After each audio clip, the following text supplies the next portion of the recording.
Hi all, இன்னைக்கு UGTRB Unit 7 Lorentz series topicல ஒரு problem பார்க்க போறோம். Expand f of z equal to ஒரு ஃபங்க்ஷன் கொடுத்திருக்காங்க.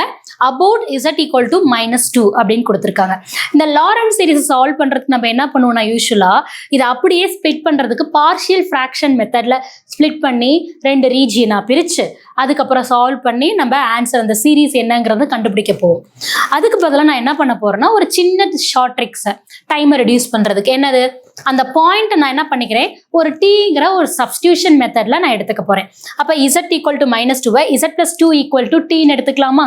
ஓகே, இப்போ இதை கிவன் ப்ராப்ளம்ல இசட்டுக்கு பதிலாக என்ன பண்ணுவோம் t -2 ஆகும். இப்போ கிவன் ப்ராப்ளம்ல அப்ளை பண்ணுங்க t -2 இங்க அதை அப்ளை பண்ணோம்னா t + 2 இதில் அப்ளை பண்ணால் t -1 இன்டூ டீன்னு கிடைக்கும். இதை வந்து இதில் வந்து மைனஸை காமனாக எடுத்துக்க போகிறோம். 2 - t இதில் மைனஸ் எடுத்துட்டேன்னா 1 - t இன்டூ டி. எதுக்காக மைனஸை நான் காமனாக எடுக்கிறேன்னா 1 - x தான் நம்மளுக்கு பைனாமியல் எக்ஸ்பென்ஷன் தெரியும் இல்லைங்களா, ஈஸியாக இருக்குங்கிறதுக்காக மைனஸை காமனாக எடுத்துட்டு இப்போ 2 - t/t இதை 1 - t மேலே கொண்டு போனால் இன்வர்ஸ் ஆயிரும்.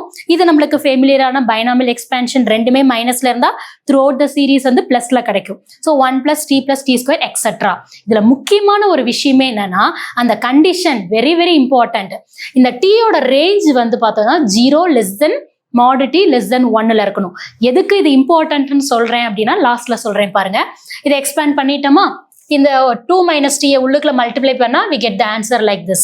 இந்த 1/t உள்ளுக்குள்ள மல்டிப்ளை பண்ணி சிம்ப்ளை பண்ணா we get the answer like this.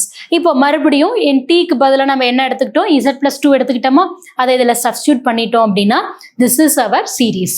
நான் என்ன சொல்லியிருக்கேன், அந்த கண்டிஷன் ரொம்ப இம்பார்ட்டன்ட் சொல்லியிருக்கேன் இல்லையா. எதுக்கானா எக்ஸாம் ஆப்ஷன்ஸ்ல இந்த எக்ஸ்பேன்ஷனை மட்டும் ஒரு ஆப்ஷனா கொடுக்கலாம், இன்னொரு ஆப்ஷன் இந்த கண்டிஷனையும் எக்ஸ்ட்ரா கொடுத்து ஒரு ஆப்ஷனா கேட்கலாம், இல்லை இந்த கண்டிஷனை மாற்றி கூட நம்மளுக்கு கொடுக்கலாம். அப்போ நான் டீக்கு பதிலாக என்ன எடுத்திருக்கேன் z + 2 எடுத்திருக்கிறேன். அடுத்தது இந்த டீயோட ரேஞ்ச் வந்து 0 to 1க்குள்ள தான் நம்மளுக்கு இருக்கணும் அப்படின்னு. எதுக்காக 0 to 1னா நான் இன்னொரு வீடியோவில் அப்ளை பண்ணுறேன், அதுக்கான ரீசன் என்னன்னு. இப்போ டீக்கு பதிலாக என்ன இருக்குது z + 2 அப்படின்றது இந்த ரேஞ்சஸ் இருக்குது. இந்த எக்ஸாமில் இந்த கண்டிஷன் இல்லாமல் இருந்துச்சு, 4 ஆப்ஷன்லையுமே இந்த ஆப்ஷன் மட்டும்தான் கொடுத்துருக்குறாங்க இந்த இது இல்லாமல் அப்படின்னா அந்த ஆப்ஷனை சூஸ் பண்ணிக்கலாம்.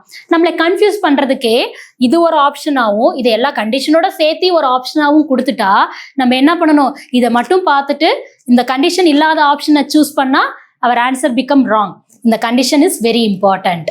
Okay, thank you.